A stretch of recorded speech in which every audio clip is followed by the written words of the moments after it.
Hey, it's me, MLB. Here is that side character, chapter 21, and this one is titled Validated.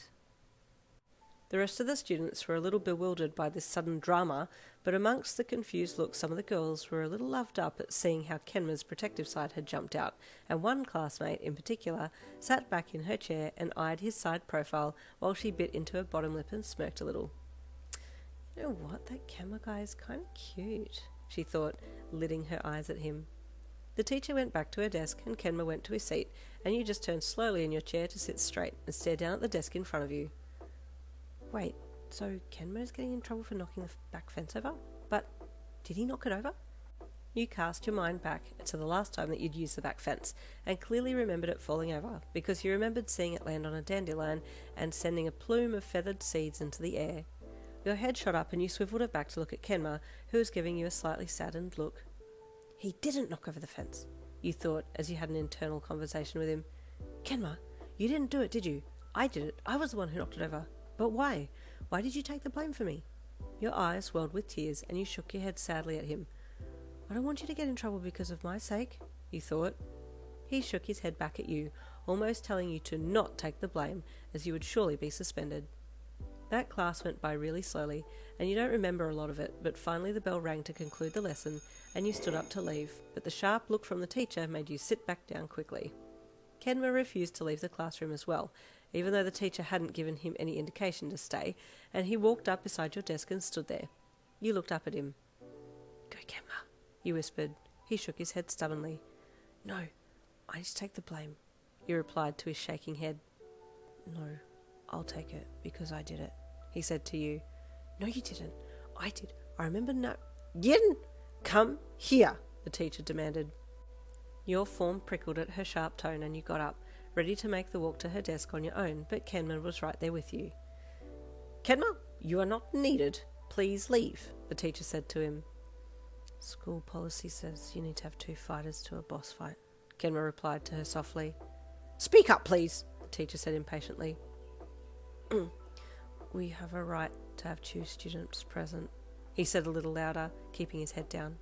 She pursed her lips, knowing he was correct, and so thus did not push the issue. Yin, she addressed you, and you quickly looked down. I will ask you straight.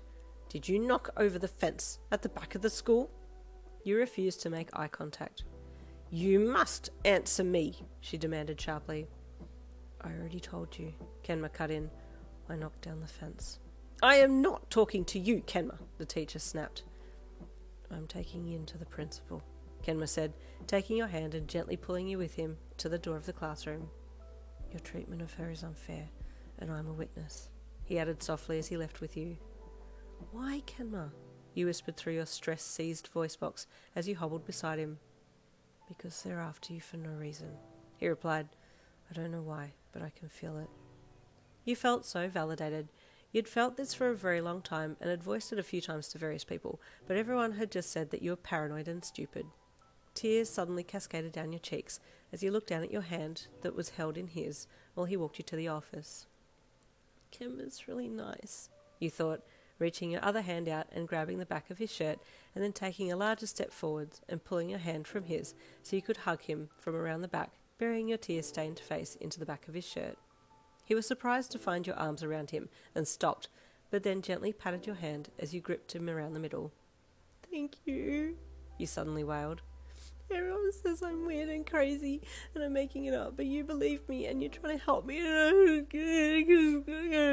The rest of your sentence was an incoherent sobbing wail, and you broke down again, continuing to try and talk through your crying. Okay, he replied with confusion, half deadpanning as you insisted on still trying to talk to him through your crying. Come on, we're near the end of our quest.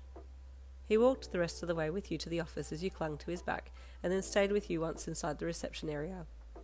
Kenma did most of the talking, as you were currently out of action, and explained everything that had happened, still maintaining that he was the one who had knocked over the back fence. Just based on how upset you were, the principal felt ashamed and promised to look into it, then dismissed you both. She suggested that you stay in the infirmary for a while until you'd calmed down, so Kenma took you there and stayed with you until the next class. Once the bell rang, he left, and you snuggled down under the sheets and just hid away from the world. Maybe if I just stay quiet in here, no one will notice and I'll be able to stay here forever because it's nice and quiet, you thought, as your eyes closed and you slowly drifted off to sleep, thinking about how cool it would be if you could breathe underwater, something random that just happened to pop into your mind as you fell asleep. Kenma looked a little burdened as he walked slowly back to class with his hands in his pockets. He was worried about you. It's not fair that they keep on picking on Yin.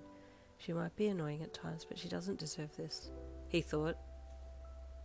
Oh, he just gets sweeter and sweeter, and there ends chapter 21. Stay tuned for chapter 22 coming tomorrow.